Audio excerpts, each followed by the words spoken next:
Assalamualaikum warahmatullahi wabarakatuh. Perkenalkan, nama saya Dulali Hasanah. Saya dari kelas 12 IPA 5. Jadi video ini dibuat untuk memenuhi penilaian keterampilan pada mata pelajaran sejarah tentang merekonstruksi perkembangan politik dan ekonomi bangsa Indonesia pada masa Orde Lama sampai masa Orde Baru dengan tema yaitu peristiwa G30 September 1965 PKI.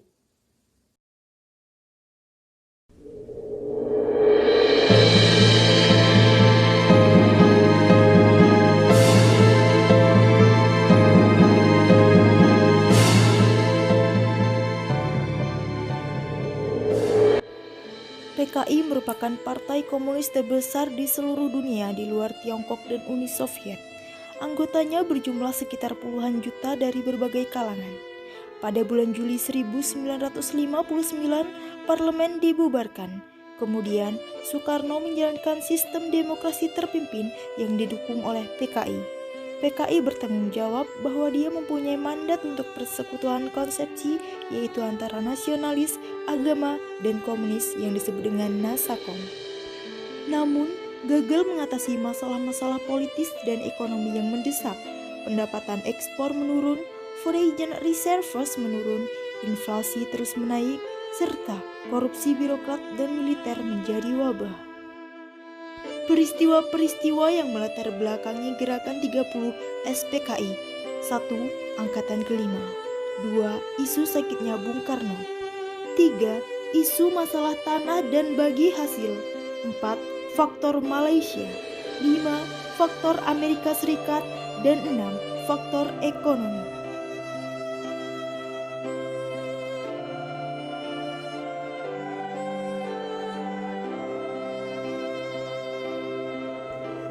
Peristiwa pada 1 Oktober 1965 dini hari, 6 jenderal senior dan beberapa orang lainnya dibunuh dalam upaya kudeta yang disalahkan kepada para pengawal istana atau cakrawibawa yang dianggap oleh loyal kepada PKI dan pada saat itu dipimpin oleh Letkol Untung, Panglima Komando Strategi Angkatan Darat saat itu. Maijen Soeharto kemudian mengadakan penumpasan terhadap gerakan tersebut. Isu Dewan Jenderal. Pada saat-saat yang genting sekitar bulan September 1965 muncul isu adanya Dewan Jenderal yang mengungkapkan adanya beberapa petinggi angkatan darat yang tidak puas terhadap Soekarno dan berniat untuk menggulingkannya. Menanggap isu ini, Soekarno disebut-sebut memerintahkan pasukan cakrawibawa untuk menangkap dan membawa mereka untuk diadili oleh Soekarno. Namun, untuk yang tidak diduga-duga dalam operasi penangkapan jenderal-jenderal tersebut terjadi tindakan beberapa oknum yang termakan emosi dan membunuh Letjen Ahmad Yani, Panjaitan, dan Harjono. Isi dokumen Gold Church. Dokumen Gold Church yang diambil dari nama Duta Besar Inggris untuk Indonesia Andre Gilchrist beredar hampir bersamaan waktunya dengan isu Dewan Jenderal.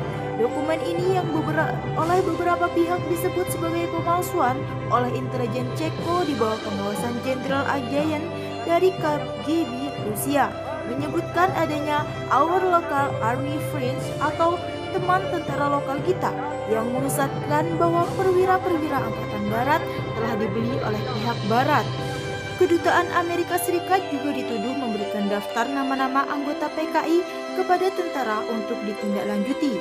Dinas Intelijen Amerika Serikat mendapat data-data tersebut dari berbagai sumber, salah satunya seperti yang ditulis John Hughes, wartawan The Nation yang menulis buku Indonesia Upheaval yang dijadikan basis skenario film The Years of Living Dangerously. Ia sering menukar data-data apa yang ia kumpulkan untuk mendapatkan fasilitas telex untuk mengirimkan berita.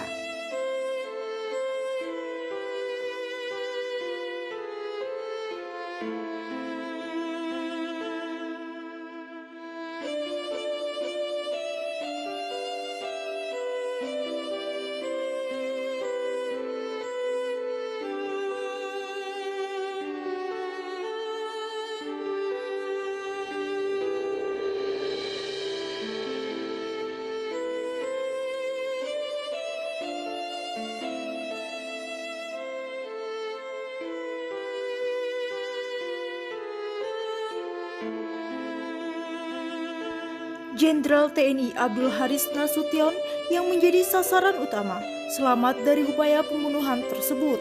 Sebaliknya, Putri Ade Irma Suryani Nasution dan ajudan dia, Letu CZI Pierre Andreas Tendian tewas dalam usaha pembunuhan tersebut. Para korban tersebut kemudian dibuang ke suatu lokasi di Pondok Gede, Jakarta yang dikenal sebagai Lubang Buaya. Mayat mereka ditemukan pada 3 Oktober. Selain itu, beberapa orang lainnya juga turut menjadi korban, yaitu Bribda Karel Satsuit Tubun, pengawal kediaman resmi Wakil Perdana Menteri II Dr. J. Leimana, Kolonel Katamso Darmo Kusumo, Komandan Korem 72 Garing Pamungkas, Yogyakarta.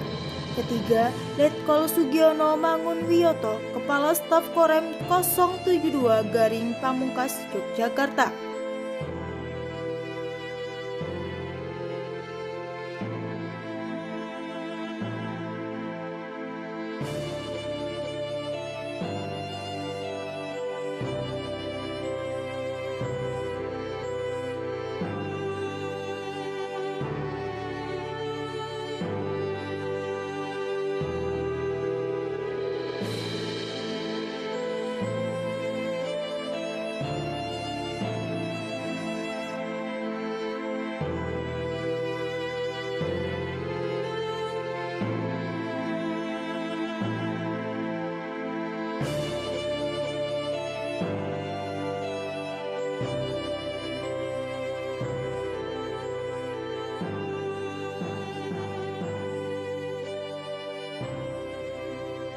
Jalan Bangsa Indonesia, karya sastra Indonesia.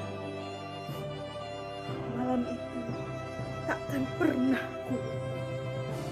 Malam yang gelap, lebih hitam dari gelapnya langit. Malam yang pedih, malam yang penuh darah, penuh tragedi, penuh memori. Malam itu memaksa kami untuk membuat keputusan, tidak untuk diam, apalagi sedih. Malam itu kami bangkit, tak lagi terpuruk, bergegas mengoreksi diri, perbaiki semua kesalahan. Komunisme mungkin baik bagi kita, tapi bukan bagi kami. Dia merenggut darah pahlawan kami. Dia rusakkan bangsa ini. Biarlah sejarah mencatat, komunisme pernah hidup, pernah tumbuh di negeri ini.